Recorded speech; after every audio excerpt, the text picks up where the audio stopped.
Olá, pessoal. Sejam bem-vindos a mais uma aula sobre o Estatuto da Advocacia e da OAB. Na aula de hoje, pessoal, nós vamos estudar um dos temas que mais cai na prova do OAB quando se fala de direitos dos advogados. A questão do desagravo público, o direito do advogado a ser publicamente, reparado moralmente pela OAB, quando ele é vítima de uma ofensa de alguém, do judiciário, de um terceiro, em razão do exercício profissional. Eu só quero chamar a atenção a vocês, pessoal, o seguinte: essa matéria do desagravo público, ela está mais regulamentada no Regimento Geral da OAB do que no Estatuto. Estatuto, nós temos um inciso e um parágrafo falando só do desagravo. E tem mais coisas que a gente precisa estudar. Tudo que tem no Regulamento Geral e no Estatuto da Advocacia, eu trouxe aqui para vocês. Mas, depois vocês poderiam ler os artigos lá no Regimento Geral também. Então, o advogado foi ofendido no exercício profissional? Uma vez que sim, deve-se restabelecer, a verdade, a honra, o respeito desse advogado. E é para isso que a OAB usa do desagravo profissional. É um direito do advogado, está lá no inciso 17, ser publicamente desagravado quando ofendido no exercício da profissão ou em razão dela. Então, qualquer coisa que tenha relacionado à advocacia que foi fonte de uma humilhação, de um constrangimento, de um desrespeito contra o advogado. Desagravo, pessoal, significa reparação, tá bom? Então, aqueles que acharam estranho a expressão, então é uma reparação profissional, só que como o Estatuto chamou de desagravo, é a forma que nós vamos trabalhar. Quem que faz esse desagravo? Pessoal, quando nós estudarmos a composição da OAB, a OAB existe a nível federal, estadual e municipal, embora a municipal não tenha sua autonomia, mas isso a gente vai explicar depois.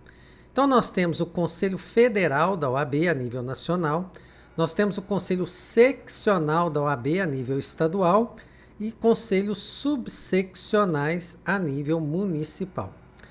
Quem faz esse desagravo, em regra, pessoal, é o Conselho Seccional, tá bom? Então, seria na capital do estado, ou alguns estados têm esses conselhos descentralizados, então seria na capital a realização do procedimento. O desagravo em si não seria, mas o procedimento para a gente analisar se vai fazer o desagravo ou não, ele em regra correria todo na capital, na OAB seccional. Perfeito? Então aí tem alguns exemplos, essas coisas acontecem, viu, pessoal? Não só ofensa contra o advogado, mas os desagravos acontecem sim. Vocês estão vendo aí, por exemplo, uma matéria no G1, e eu peguei assim, aleatório, porque eu poderia colocar 100 hipóteses aqui. Então, é pessoa que, comentários sexistas, que foram recebidos por uma profissional porque ela foi má interpretada. Então, temos todos esses casos aqui. Aí no Pará, nós tivemos uma vítima de agressão. Infelizmente, isso às vezes acontece. Então, a OAB precisa se posicionar. Nessa matéria, daqui a pouco eu falo sobre isso, A questão do Conselho Seccional ser a regra, vocês já sabem. Agora, quando a ofensa, pessoal, ela é feita contra membro do Conselho Federal ou presidente do Conselho Seccional, presidente do Conselho Estadual da OAB, quem faz o desagravo é o Conselho Federal, porque a ideia é que sempre um órgão superior faça o desagravo do órgão inferior. Então, se eu estou falando de um membro do Conselho Federal, quem que é superior para fazer o desagravo? Não tem jeito. Então, teria que ser o próprio Conselho Federal. Conselho Seccional, quem que é a maior autoridade? O presidente do Conselho Seccional. Então, acima dele tem o Conselho Federal. Então, é por causa disso. Então, lá no topo, se for a OAB Federal, o presidente do Conselho Seccional, aí precisa realmente ser alguém superior para fazer esse desagravo, certo? Para organizar esse procedimento do desagravo. Uma outra caso que nós temos que é importantíssimo é se for um caso de repercussão nacional.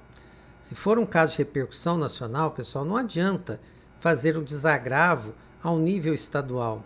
Nós temos que fazer um desagravo também a nível federal, a nível nacional, para que todo o país que teve notícia daquela ofensa contra o advogado fique também sabendo que a OAB não cruzou os braços e exigiu a reparação. Então, casos de repercussão nacional exigem também que sejam feitos pela OAB, né, federal, Conselho Federal da OAB, para dar toda essa notoriedade no país inteiro. Então, o caso de repercussão nacional que nós tivemos foi o caso de promover o desagravo ao advogado Cristiano Zanin, né? Então, ficou famoso aí na imprensa, depois vocês façam uma pesquisa. Então, a OAB Federal, isso aqui, ó, chamou a responsabilidade para fazer esse desagravo, para que desse a maior repercussão possível. Eu não me lembro, acho que ele é de São Paulo. Não adianta fazer o desagravo só lá em São Paulo, tá certo? Lá na Bahia, lá na Rondônia, Roraima, lá no Rio Grande do Sul, chegou notícia, né? Chegaram notícias do desrespeito ao advogado Cristiano Zanin. Como é que eles iam ficar sabendo do desagravo? Provavelmente eles teriam uma noção de que a OAB não fez nada. Então é por isso que se traz casos de repercussão nacional, se traz para a OAB Federal, tá bom? Então a regra, conselho seccional. Outro detalhezinho, a OAB seccional, pessoal, se quiser, pode subestabelecer a responsabilidade de fazer todo o procedimento, né, do desagravo para a OAB subseccional. Então uma coisa, vou repetir aqui, uma coisa é fazer todo o procedimento para saber se é correto e necessário fazer um desagravo público. Outra coisa é no dia do desagravo, onde que ele é feito. Então nós temos situações, eu vou até adiantar, tem um artigo falando sobre isso, mas só para ficar claro. Então, situações. O normal é que toda análise, se houve desrespeito de um advogado aqui na cidade de Uberaba, fosse feito lá em Belo Horizonte. Uma vez que o Conselho Seccional falou, olha, é caso de desagravo sim, julgamos, né, procedente a pretensão do desagravo, aí então veria aqui para Uberaba, porque Uberaba foi o local que aconteceu para materializar esse desagravo, certo? Só que tem uma possibilidade que se a OAB estadual, a OAB seccional quiser, ela poderia transferir para Uberaba até o procedimento para analisar se seria o caso, né, de um desagravo ou não, tá certo? Então, procedimento e o ato de desagravo. Procedimento em Belo Horizonte, o ato aqui em Uberaba. Mas se a OAB de Belo Horizonte quiser achar oportuno, pode transferir para Uberaba, fazer o procedimento, analisar se deve ou não fazer o desagravo e também o ato do desagravo em si, tá bom?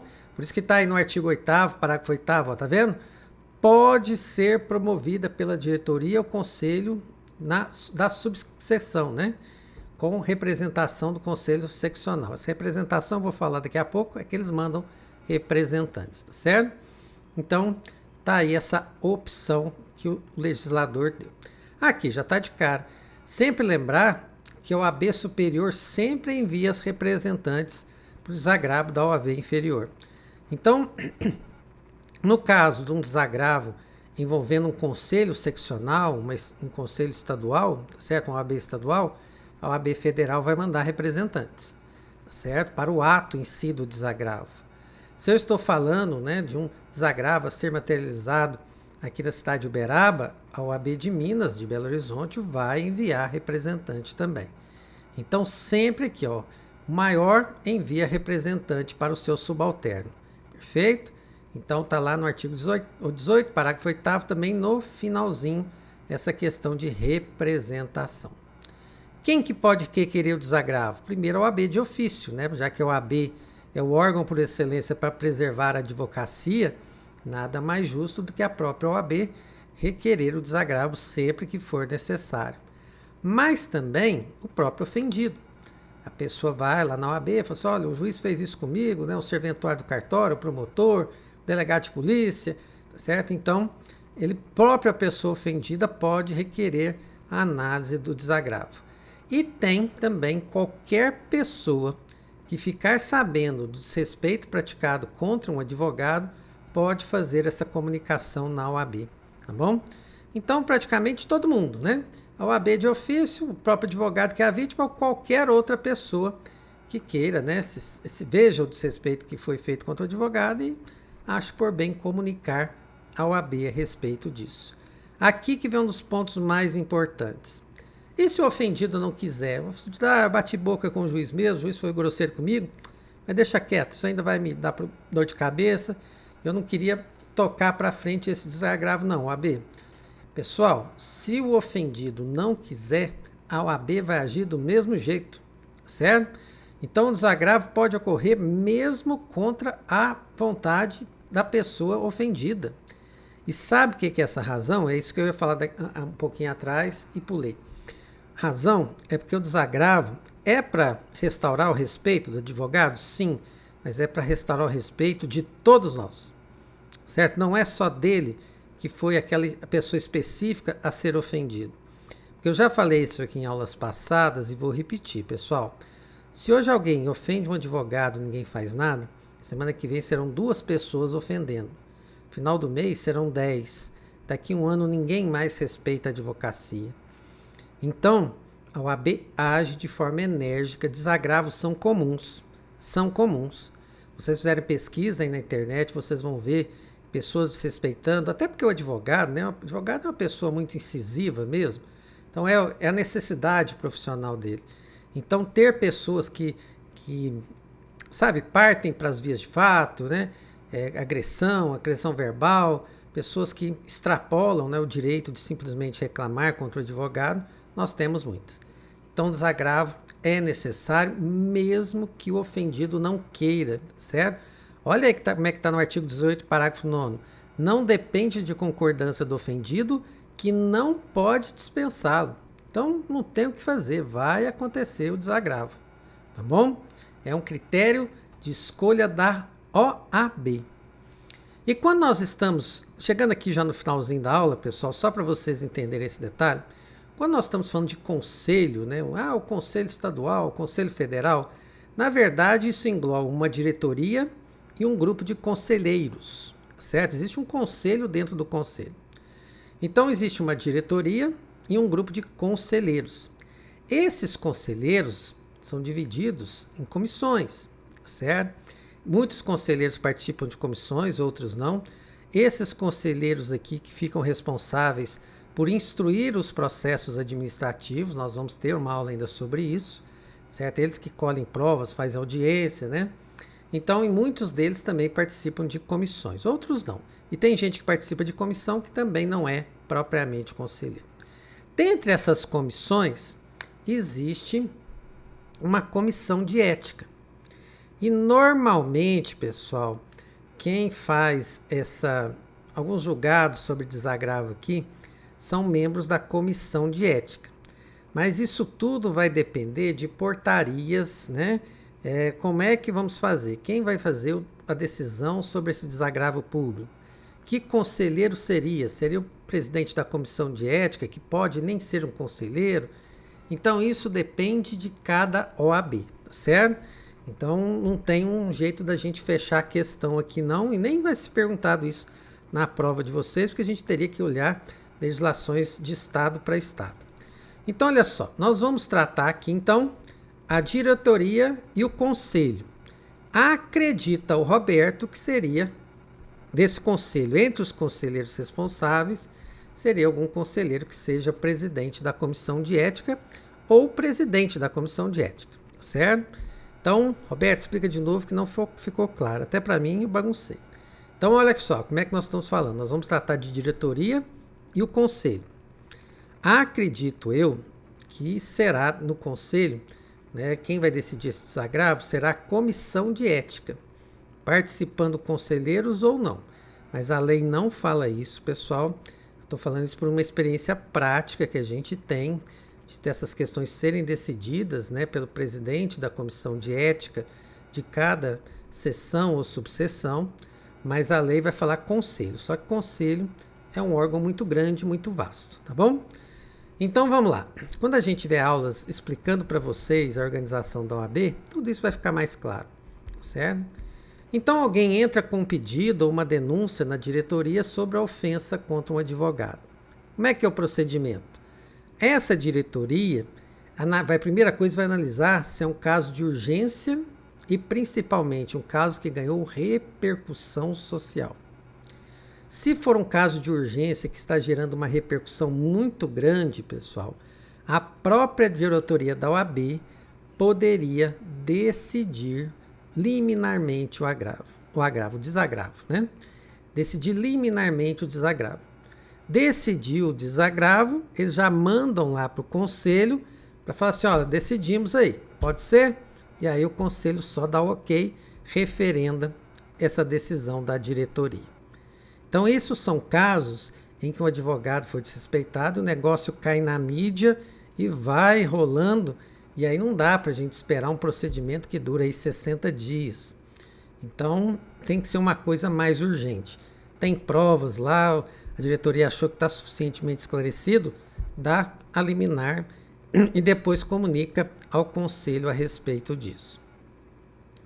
Se não for um caso de urgência e notoriedade, o que acontece, né, na maioria das vezes, então o que a diretoria faz? Remete isso para o conselho ou comissão de ética, né, como eu falei para vocês.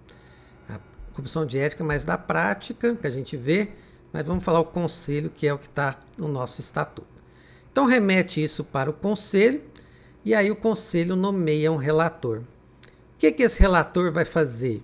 Primeiro ele vai olhar fazer uma análise das provas ou indícios que existem naquele procedimento administrativo. Se esse relator achar que os próprios fatos relatados não têm nada a ver com a advocacia, nada, ou se esse relator achar, moço, isso aí foi briga doutrinária, um achava de um jeito, outro falava do outro, questão política, questão religiosa, não é tanto assim da OAB, questão de advogado, né? Então, se achar que desrespeito vem por uma questão de entendimento diverso sobre determinada matéria, questão religiosa ou política, esse relator, pessoal, vai dar um parecer pelo arquivamento. Olha só, relator nunca decide nada. Relator dá pareceres, certo? Então, o relator dá um parecer pelo arquivamento. Dando esse parecer, esse procedimento vai para o conselho e aí o conselho decide se é o caso de arquivar ou não. Se achar que não é o caso de arquivar, vai nomear outra pessoa para ser o relator. Tá bom? Então, isso vai lá para o conselho. Agora, olha só. Temos lá o conselho, relator, que vai fazer essa análise das provas e dos indícios. E ele achou realmente que tem provas e tem indícios de que realmente, né, foram muito cruéis com o advogado, respeitaram esse advogado muito bem. Então, o que ele pode fazer? Isso aqui não é obrigatório. Ele pode solicitar informações do ofensor. Ofensor, chegou ao nosso conhecimento que isso aconteceu. Por que isso aconteceu? Será que foi assim mesmo? E esse ofensor, suposto ofensor, teria 15 dias de prazo para se manifestar. Mas, repito, não é uma fase obrigatória. Se o nosso relator aqui desagrava, a gente sempre tem pressa com desagravo. Quanto mais rápido sair o desagravo, menores tendem a ser as consequências, né, da própria ofensa. Então, se o relator, né, achou que já tinha indícios de provas suficientes disso, certo? Aqui eu estou falando que ele emite o parecer e aí depois envia para a decisão, certo? Então, olha só, eu pulei, apareceu escrito e me atrapalhei. Então, se ele achou que já existem, né, essas provas já no procedimento, ele não precisa pedir informações. Se ele achou que eu queria ouvir outra parte, ou tem alguns pontos aqui que não estão tão claros, ele pede para ouvir o ofensor, certo? E aí depois o que ele faz? Dá um parecer e envia para a decisão do conselho. Então, sempre quem decide matéria de desagravo é o conselho, não é certo o relator. O relator nunca, nem aqui, nem em qualquer processo administrativo, o relator vai dar um parecer, vai dar uma decisão. É sempre parecer, mesmo que seja pelo arquivamento. Tá bom? Então ele faz isso e envia para o conselho. Esse procedimento, quando chega lá no conselho, né, o procedimento deveria durar no máximo 60 dias. Para que isso fosse dado uma decisão sobre o arquivamento ou fosse o caso do desagravo. O arquivamento nós já explicamos para vocês. A questão decidiu-se pelo desagravo. Qual que é o procedimento aí, então? Elaborar uma nota de desagravo, gente. É um texto que vai sair nos jornais, certo? Vai sair na imprensa, vai sair nas redes sociais. Então, o conselho aqui vai ficar responsável por elaborar um texto, né, para recuperar a honra do advogado. Essa sessão, para realizar na prática o desagravo, não pode demorar mais do que 30 dias depois da decisão, certo? Então, tenho 60 dias para concluir todo o processo de desagravo, mais 30 dias para ocorrer essa decisão. Preferencialmente no local da ofensa ou junto do ofensor. Por isso, não sei se vocês já viram, mas se não viram, vão ver. Quando ocorre um desagravo contra o advogado, o juiz ofendeu o advogado. Esse desagravo acontece na portinha do fórum. Aí levam lá uma caixa de som, comparece o presidente, vai ler essa nota de desagravo. Se alguém quiser usar da palavra, também é franqueado, né? O problema é que normalmente isso acontece debaixo de um solão, gente. É triste. Mas acontece lá na porta do fórum, põe uma caixa de som para as pessoas escutarem mesmo, né? Para ficar constrangedor para o ofensor que fez aquilo. Então, se for juiz, funcionário de fórum, é feito na porta do fórum. Se for feito por promotor, é feito na porta do Ministério Público. Então, é assim que é feito o nosso desagravo. Então, o presidente vai ler essa nota de desagravo, ela vai ser publicada na imprensa e nas mídias sociais. Uma cópia vai ser entregue ao ofensor, se ele quiser receber. Uma cópia vai ser entregue às autoridades, por muitas vezes, né?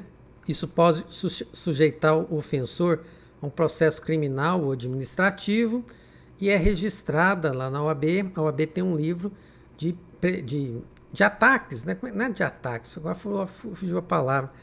É um livro onde eles ficam registrando as ofensas, né, praticadas contra os advogados, para efeitos de estudo, estatística e para se ter um cadastro aí dos ofensores a respeito disso.